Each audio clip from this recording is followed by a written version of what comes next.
Nagatid ng serbisyo ang mga tauhan ng Pampanga PNP at Philip Morris Tobacco Corporation sa pamamagitan ng Community Outreach Program para sa mga mag-aaral ng Diaz Elementary School ng Barangay Diaz, Porac, Pampanga.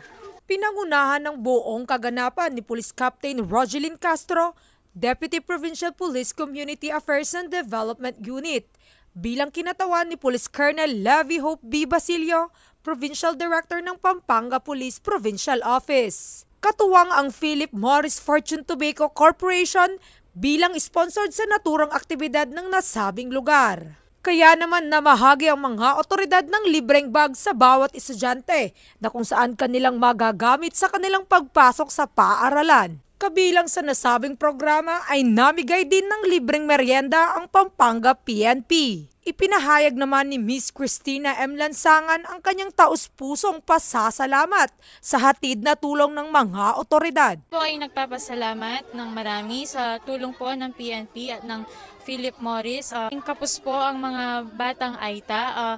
Yung pong mga supply na na-receive po nila ngayon is malaking tulong po para sa kanila. Yun lang po. Maraming salamat. Naging maganda at makabuluhan ang paghahatid ng serbisyo ng mga pulisya na kung saan nagbigay ngiti at inspirasyon sa ating mga kababayang Aita.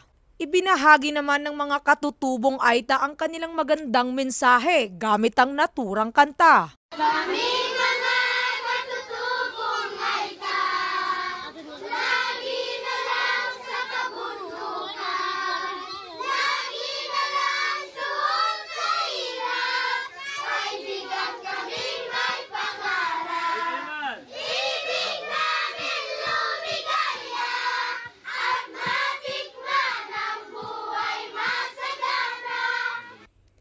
Patuloy ang Pampanga PNP sa pakikipag-ugnayan sa ating mga kababayan, lalo na sa mga liblib na lugar at matugunan ang ilang pangangailangan ng kanilang nasasakupan.